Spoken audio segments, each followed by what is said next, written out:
Thank you, everyone. Good morning. So as Raj said, I'm not usually standing here in front. I am always usually behind, so I'm going to be very vigorous in staying on topic and looking at my paper because this is not my sweet spot. My topic isn't abstract, it's tactical. I'm here to show how Florida can lead the nation in health freedom, one kitchen table and one county meeting at a time. I'm a mother, a freedom fighter, a strategist, and like many of you, I never asked for this battle. But I sure as hell won't sit on the sidelines while my rights are dismantled under the banner of public health.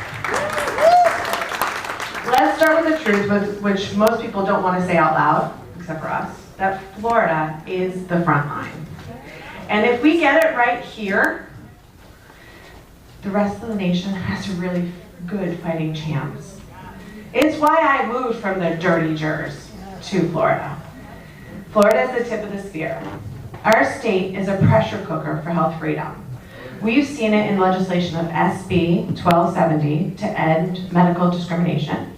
We saw it in SB 1288 to protect parental consent in schools. We saw it in HB 477 to stop weather modification. Yes. HB 651 to remove toxic fluoride from our water. Yes. Each one of these is a line in the sand. And guess what? Those lines weren't drawn by politicians. That's right. They were drawn by people like us, parents, business owners, nurses, citizens who got loud, showed up, and did not back down. We've proven that when citizens mobilize in Florida, the needle moves. I didn't come into this world as a policy expert. I did study poli-sci in the swamp of DC. But I came in as a mom whose son stopped breathing.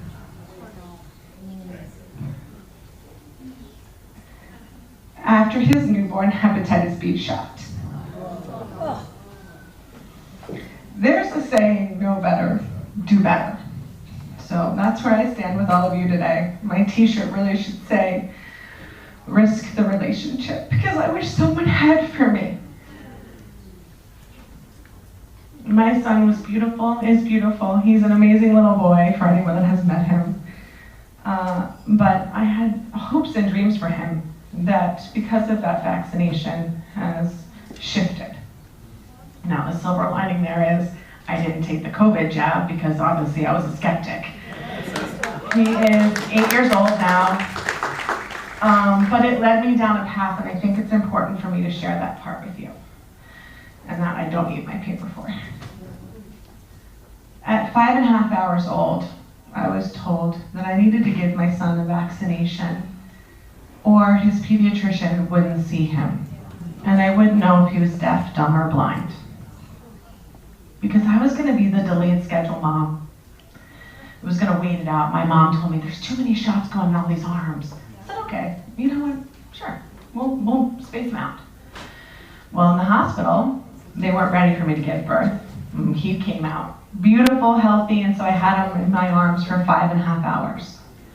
When that nurse came in, saying, I need to take that baby now to give him his hepatitis B shot. And I'm like, I don't remember that one. I looked up all these vaccines to find a doctor that I thought was going to support my decision of spacing them out. So I'm a righty. I was holding my son in my right. He had latched, he had smiled, and I said, honey, give me my phone. I want to look up this hepatitis B. So now I'm trying to use my left hand, holding my newest baby, 5 hours old, and she said those words, if you don't give your son that shot, you won't know if your son's deaf, dumb, or blind because your pediatrician won't come in tomorrow. You know, I spent a lot of time researching what kind of bassinet I was going to get. I spent a lot of time researching what diapers to use, when to bring in food, how to breastfeed. What I didn't spend any time on were what they were going to mainline into his arms and legs. So that's where my know better, do better comes in. I realized I wasn't going to be able to send my son to school lost our religious exemption in New Jersey because after his reaction of not breathing every hour on the hour for the first 24 hours of his life, led me down a rabbit hole of finding a pediatrician that would respect my medical decisions no longer to vaccinate my child. 6, actually. At his 2-month-old visit, where he was going to be inoculated, or they wanted to, I was instead pushing back, saying, did you know that there's fetal cell DNA line in that vaccine, doctor? No, you don't know what you're talking about.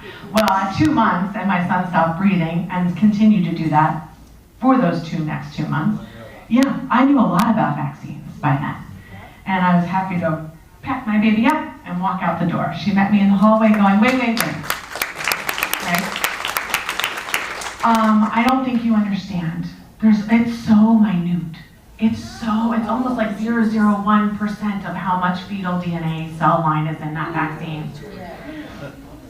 Yeah, truth. I said 10 minutes ago, you didn't even know it was in there. Yeah. So that pediatrician led to another pediatrician, led to another, and 6 later, I finally found a functional, holistic pediatrician that pulled down her binder when I told her that my son, thank you, yeah, she's amazing. She's gone dark, but she's amazing. I said, you know, he keeps doing this. Every time I put him down, he stops breathing. And they said it was from a fast birth. I know it was from the vaccine. It's 9 months later. I have a very ugly lazy boy in my house that moved with us because that's what we had to buy so I could sit up every night of his life with him strapped to my chest, wrapped around with this breastfed pillow so my arms would stay up, he would stay up, and we both got some sleep. And she said, oh yeah, it's right here. Pulls down the binder, opens up this. There's the insert for the hepatitis B, listed as a common side effect, apnea. I wasn't given true informed consent. I wasn't able to measure risk versus benefit analysis for my child at 1 hour old becoming a drug user or sexually active with multiple partners, because that's how you get Hep B. I am Hep B negative, so I understand the risk there, but there was none. So I am here after my fight in New Jersey to hold on to a religious exemption and realizing my fight has to be my build.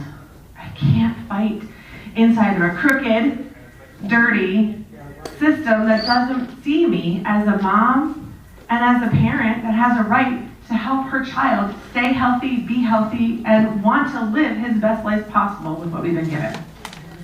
So I came to Florida.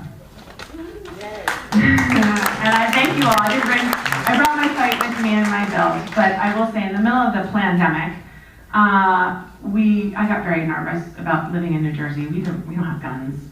We don't have a lot of things up there, and except for some crazy. And so I said to my husband, we need an exit strategy. And he's like, yeah, okay. I'm like, we need planes. I worked in events. I worked for C-suites, private equity, big hedge funds, tons of money. Those guys flew on private and got away with almost murder. So I thought, we need to get some planes. My husband is a Brooklynite. I don't know how many people know New Yorkers, but he's very pragmatic. There we go. And he looked at me and he goes, you are crazy. And I said, I might be, but I need an exit strategy. If they come knocking on my door like they were in Sri Lanka, and holding you down, catching you on the roof and jabbing you, honey, you're the first at the door, we're out the back, and I'm hoping I can get on a plane.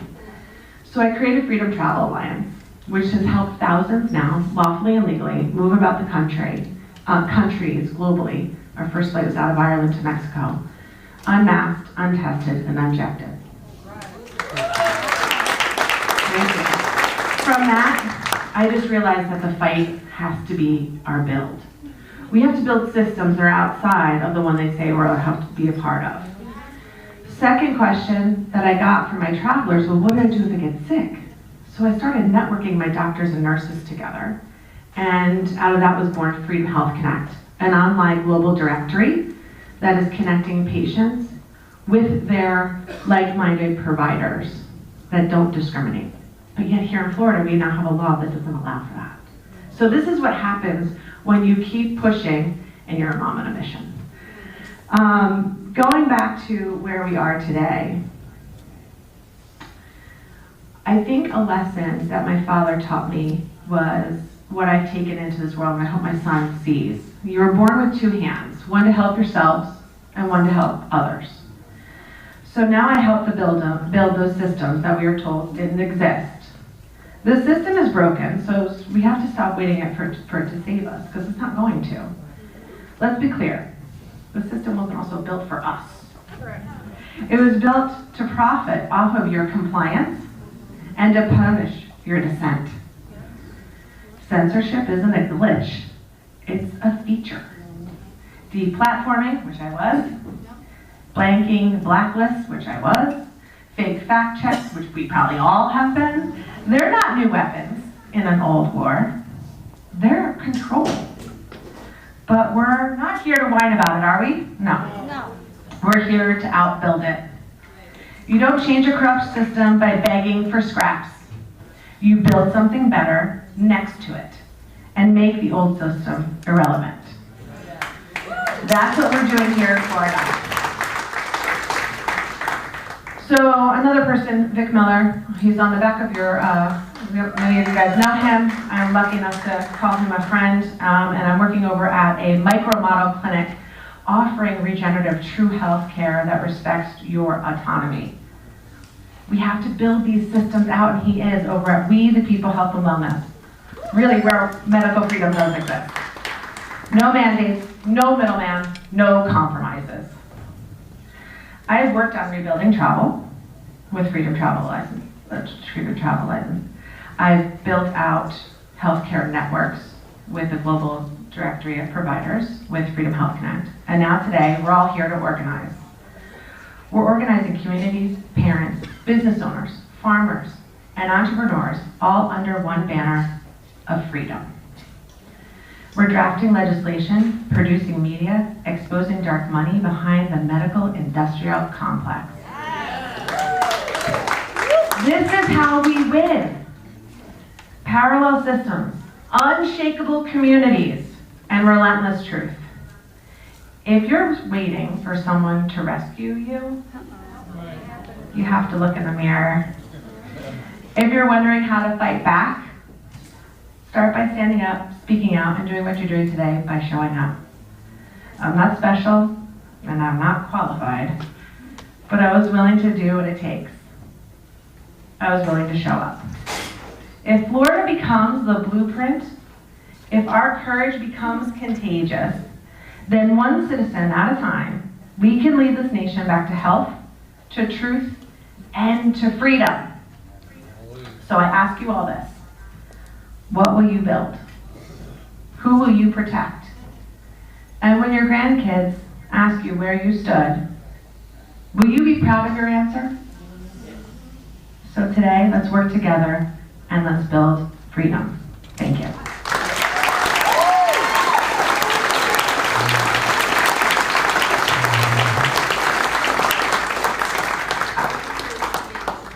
I'll be in this room for the breakout.